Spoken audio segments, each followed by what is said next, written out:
మొత్తానికి తెలంగాణ రాష్ట్రంలో బడ్జెట్ సమావేశాలు అటు అసెంబ్లీలో ఇటు మండల్లో రెండు గరంగరంగానే సాగుతూ ఉన్నాయి. బడ్జెట్ కేటాయింపులు చేసినటువంటి అప్పుల మీద, గత పాలకులు చేసినటువంటి దాని మీద, ప్రస్తుతం జరుగుతున్నటువంటి పరిణామాల మీద వాడివేడిగా చర్చలు జరుగుతూ ఉన్నాయి. సో ఈ నేపథ్యంలో తెలంగాణ రాష్ట్రంలో పెట్టినటువంటి 3,04,000 కోట్ల బడ్జెట్ ఏదైతే ఉందో ఈ బడ్జెట్ నిజంగా రీచ్ అవుతుందా కాదా అంటే ఒక ప్రమాదం అక్కడ నిన్న నేను లేవనెత్తడం జరిగింది. తెలంగాణ రాష్ట్రంలో ఉన్నటువంటి ఆర్థిక వ్యవస్థ ప్రధానంగా 3 రంగాలు, ప్రథమ రంగం, ద్వితీయ రంగం, తృతీయ రంగం. ప్రథమ రంగంలో వ్యవసాయ రంగాన్ని మనం చూడొచ్చు, తర్వాత ద్వితీయ రంగంలో పరిశ్రమల రంగాన్ని చూడొచ్చు, తృతీయ రంగంలో ఐటీ సేవలు ఈ రంగాలకు చూడొచ్చు. ఇక్కడ ప్రథమ రంగం పైన చాలా తక్కువగా అంటే ఒక 17% మాత్రమే ఏది జిఎస్విలో కలుస్తూ ఉంది, 15% ఏమో పరిశ్రమల పైన ఉంది. ఇక 66% పైగా ఓన్లీ మన ఆర్థిక వ్యవస్థ అంతా ఐటీ సేవలు వీటిపైనే ఆధారపడి ఉందన్నట్టు. సో ఇప్పుడు ఆర్టిఫిషియల్ ఇంటెలిజెన్స్ వచ్చిన తర్వాత ఈ ఐటీ రంగం ఇట్లనే ఉంటుందని చెప్పడానికి వీల్లేదు. కాబట్టి మనం ప్రథమ ద్వితీయ రంగాల వైపు పోవాలి, కంపెనీలు పెట్టాలి, తర్వాత ప్రొడక్షన్ పెంచాలి, తర్వాత వ్యవసాయ రంగాన్ని లాభదాయకంగా మలచాలి. ఇటువంటి వాటిపైన పెడితే బెటర్. అయితే పక్కనున్నటువంటి తమిళనాడు, కర్ణాటక, కేరళ, ఆంధ్రప్రదేశ్ రాష్ట్రాలు ఇవేవి కూడా ఒకే రంగం మీద డిపెండ్ అయ్యలేవు. వివిధ 3 రంగాల మీద అంతో ఇంతో కొద్దిగా హెచ్చుతగ్గుల్లో డిపెండ్ అయి ఉన్నాయి. తెలంగాణ రాష్ట్రంలో ఉన్నటువంటి ఈ లెక్కలు ఏవైతే ఉన్నాయో ఇవి ప్రమాద గంటికలను సూచిస్తూ ఉన్నాయనేటువంటి మాట నిన్న చెప్పడం జరిగింది. పనిలో పనిగా సంక్షేమ హాస్టళ్లకు సంబంధించినటువంటి అంశాన్ని కూడా నిన్న సభలో చెప్పడం జరిగింది. రాష్ట్ర ప్రభుత్వం ఒక నోట్ ఇచ్చింది. ఏమని? సంక్షేమ హాస్టళ్లలో మేము డైట్ ఛార్జీలు పెంచడం, కాస్మెటిక్ ఛార్జీలు పెంచడం మాట చెప్తే నేను కూడా మాట్లాడడం జరిగింది. అయితే హైదరాబాద్లో ఉన్నటువంటి చెంచల్గూడ జైల్లో ఉన్నటువంటి ఖైదీకి రోజుకు 83 రూపాయలు ఖర్చు పెట్టి తిండి పెడతా ఉన్నాము. మనం హాస్టల్లో చదువుతున్నటువంటి పిల్లలకి కేవలం 40 నుంచి 50 రూపాయల మధ్య తిండి పెడతా ఉన్నాం.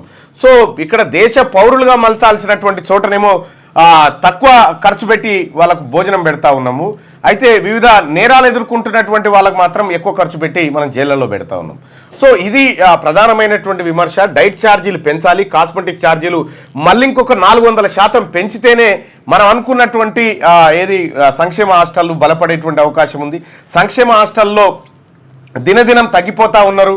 రాష్ట్ర ప్రభుత్వం పోయినసారి 90,000 టార్గెట్ 94,000 టార్గెట్ పెట్టుకుంటే ఇంత తగ్గుతూ ఈసారి టార్గెట్ 82,000 పెట్టుకుంది సంక్షేమ హాస్టల్లో చేర్పి. అంటే ఇంత సంక్షేమ హాస్టళ్లను ఖతం చేసేటువంటి కార్యక్రమం కనిపిస్తూ ఉంది. ఇది మంచిది కాదు ఈ రాష్ట్రానికి, ఈ దేశానికి కూడా. సో ఇదొకైనటువంటి అంశం. అయితే ఇక్కడ క్లియర్గా నిన్న తెలంగాణ రాష్ట్ర ప్రభుత్వం సోషియో ఎకనామిక్ 2025 అవుట్లుక్ బుక్ ఇచ్చింది. ఆ బుక్లోనేమో తెలంగాణ జనాభా 4,21,00,000 చూపించింది. తెలంగాణ రాష్ట్ర ప్రభుత్వం చేసిన కులగణన సర్వేలనేమో 3,70,00,000 చూపించింది. అంటే 52 లక్షల తేడా కనిపిస్తూ ఉంది. సో మరి బడ్జెట్ ఈ 4,21,00,000 మందికా లేకపోతే 3,70,00,000 మందికా అని చెప్పి రాష్ట్ర ప్రభుత్వాన్ని అడిగితే రాష్ట్ర ప్రభుత్వం దగ్గర సమాధానం లేదు. సో ఇట్లా అంత గందరగోళం, కన్ఫ్యూజన్లో ఉంది. వాళ్ళు వీళ్ళని ఆరోపించడం, వీళ్ళు వాళ్ళని ఆరోపించడం. కాంగ్రెస్ పార్టీకి వాస్తవానికి జనానికి ఓట్లేసింది అనేకమైనటువంటి పథకాల ఆశలు కొంత అయితే. సో అప్పుడు గతంలో ఉన్నటువంటి పాలకుల మీద వ్యతిరేకత ఇంకొక అంశం కావచ్చు. కానీ రాష్ట్ర ప్రభుత్వం 6 గ్యారంటీలు టంచనగా అమలు చేస్తున్నామని చెప్తున్నప్పటికీ కూడా ఎక్కడ కూడా పూర్తి స్థాయిలో 6 గ్యారంటీలు అమలైనటువంటి దాఖలాలు కనిపించట్లేదు. దాని నుంచి ప్రజల్లో కొంత వ్యతిరేకత వచ్చింది. దాదాపు 15 నెలల సమయం గడిచిపోతూ ఉంది. ఇప్పటికి కూడా 6 గ్యారంటీలను పూర్తి స్థాయిలో అమలు చేయలేదు. కొత్త రేషన్ కార్డు ఒక్కటి కూడా ప్రజల చేతుల్లో పెట్టలేదు. కొత్త ఇందిరమ్మ ఇల్లు ఒక్కటి కూడా ప్రజల చేతుల్లో పెట్టలేదు. కొత్తగా 2,500 రూపాయలు మహిళలకు ఇప్పటిదాకా ఇవ్వలేదు. మహిళలకు పెన్షన్లు, సామాజిక పెన్షన్లు 4,000 చేస్తామన్నారు, కొత్తగా ఇచ్చింది లేదు. అన్ని పాతయే కొనసాగుతా ఉన్నాయి. కొత్తగా ఇచ్చినటువంటి హామీలు ఏవి రాష్ట్ర ప్రభుత్వం నెరవేర్చలేకపోతా ఉంది. దానికి రాష్ట్ర ప్రభుత్వం చెప్తున్నటువంటి కారణాలు ఏంటంటే ఊపర్ షేర్వాణి అందరు పరేషాన్ అనేటువంటి మాట చెప్తా ఉంది. ఈ ఊపర్ షేర్వాణి అందరు పరేషాన్ అనేటువంటి మాట 2023 అసెంబ్లీ ఎన్నికల్లో మనం ప్రజలకు చెప్పినంటే కాంగ్రెస్ పార్టీకి ఎవరు ఓటు వేయకపోతుండే.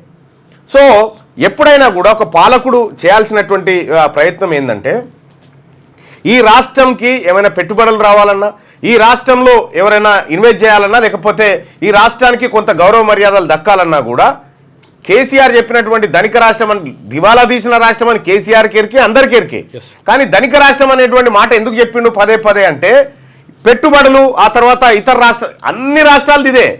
ప్రపంచంలోనే అత్యధిక అప్పులున్న దేశం అమెరికా. ప్రపంచంలోనే అత్యధిక, ఇవి సహజంగా ఉంటాయి. కానీ ఒక వ్యూహం ప్రకారం ఈ రాష్ట్రం అభివృద్ధి చెందుతున్నటువంటి, ఇప్పుడు మనం పోతే ఢిల్లీలో పోయి ఊపర్ షేర్వాని అందరు పరిశాన్ అంటే, ఇక్కడ ఎంప్లాయీస్ డిఏలు అడిగితే ఎంప్లాయీస్ల కష్టాల గురించి నేను మాట్లాడితే ఇప్పుడు జీతం వచ్చుడే కష్టం ఉన్నది అనేటువంటి మాట చెప్పడంతో ఇవన్నీ వ్యతిరేకమైనటువంటి సంకేతాలు ప్రజల్లోకి పోతా ఉన్నాయి. తద్వారా ప్రభుత్వం పైన ఒక వ్యతిరేక భావన కలిగేటువంటి ఆస్కారం ఉంది, ఇప్పటికే చాలా వరకు కలిగింది. ఈ అంశం ఇట్లా ఉంటే, ఇక రెండో అంశం దక్షిణాది స్టేట్లకు సంబంధించినటువంటి డీలిమిటేషన్లో అన్యాయం జరుగుతుందని చెప్పి ఇవాళ చెన్నైలో స్టాలిన్ నేతృత్వంలో దక్షిణాది రాష్ట్రాల ముఖ్యమంత్రులు, వివిధ పార్టీల నాయకులు సమావేశం కాబోతా ఉన్నారు. ఇప్పుడు దక్షిణాది ప్రాతినిధ్యం కేవలం 130 స్థానాలు ఉంది. ఒకవేళ జనాభా లెక్కల ప్రకారం డీలిమిటేషన్ చేస్తే ఒక తమిళనాడులోనే 80 స్థానాలు పడిపోయే అవకాశం ఉంది, తెలంగాణలో 2-3 స్థానాలు పోయేటువంటి అవకాశం ఉంది. సో ఇక్కడ కొత్తగా పెరగకపోగా ఉన్నాయి పోయేటువంటి అవకాశం ఉంది. కాబట్టి జనాభా నియంత్రణలో దక్షిణాది రాష్ట్రాలు టంచన్గా తమ పాత్ర పోషించినప్పటికీ ఉత్తరాది రాష్ట్రాలు, బీహార్, ఉత్తరప్రదేశ్ లాంటి రాష్ట్రాలు విచ్చలవిడిగా ఆ జనాభా పెరుగుదలలో తోడ్పాటు అందుతుంది. అక్కడ జనాభా పెరుగుదల వల్ల అక్కడ సీట్లు పెరిగే అవకాశం ఉంది, ఇక్కడ తగ్గే అవకాశం ఉంది. తద్వారా పార్లమెంట్లో మెజారిటీ స్థానాలు ఉత్తరాది రాష్ట్రాల నుంచి ఉంటే ఉత్తరాది రాష్ట్ర ప్రయోజనాలు మాత్రమే దక్కుతాయి, దక్షిణాదికి మొండి చేయి దక్కుతుందనేది దక్షిణాది రాష్ట్రాల ఆందోళన. దానికోసం ఇప్పటికే స్టాలిన్ నేతృత్వంలో అనేకమైనటువంటి పార్టీలకు ఆహ్వానం పోయింది. ఇవాళ చెన్నైలో మీటింగ్ జరగబోతా ఉంది.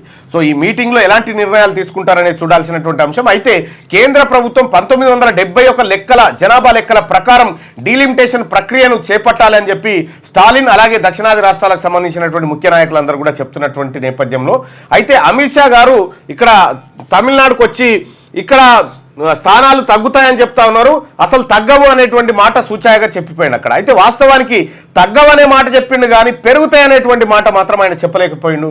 సో అట్లా దక్షిణాది రాష్ట్రాలకు సంబంధించినటువంటి అంశం చాలా సీరియస్గా అయితే ఉంది. ఇది మరొక పోరాటానికి దారితీసేటువంటి అవకాశం ఉంది. అయితే ద్రవిడ రాష్ట్రాలు దాదాపుగా ఈ దక్షిణాది రాష్ట్రాలలోనే ఉన్నాయి కాబట్టి ఈ ద్రవిడ ప్రాంతం అంతా మళ్ళీ ఒకే కాజ్ మీదకి వచ్చేటువంటి అవకాశాలు కనిపిస్తూ ఉన్నాయి. భవిష్యత్తులో ఇది ఒక భారీ ఉద్యమంగా మళ్ళేటువంటి అవకాశం ఉంది ఒకవేళ డీలిమిటేషన్ కనుక ప్రస్తుత జనాభా లెక్కల ప్రకారం చేస్తే. సో మరి కేంద్ర ప్రభుత్వం, నరేంద్ర మోడీ గారి నేతృత్వంలోని కేంద్ర ప్రభుత్వం తాజా జనాభా లెక్కలు నిర్వహించి అట్లా డీలిమిటేషన్ చేస్తే మటుకు చాలా ఇబ్బందులు ఎదురయ్యేటువంటి పరిస్థితి. తద్వారా దక్షిణాది రాష్ట్రాల నుంచి కొత్త డిమాండ్లు తెరపైకి వచ్చేటువంటి అవకాశం స్పష్టంగా కనిపిస్తూ ఉంది. సో ఇది ప్రధానంగా కనిపిస్తున్నటువంటి రెండు అంశాలు, ప్రధాన వార్తలు. ఇక లేటెస్ట్ న్యూస్ తెలుగు మరియు ఇంగ్లీష్ అప్డేట్స్ కోసం ఇప్పుడే క్యూన్యూస్ అఫీషియల్ యాప్ ని ప్లే స్టోర్ నుండి డౌన్లోడ్ చేసుకోండి. సరికొత్త సమాచారాల కోసం క్యూన్యూస్ వెబ్సైట్ ని ఫాలో అవ్వండి. ఛానల్లో ప్రాంతీయ, జాతీయ, అంతర్జాతీయ వార్తలు వీక్షించండి. లైక్ చేయండి.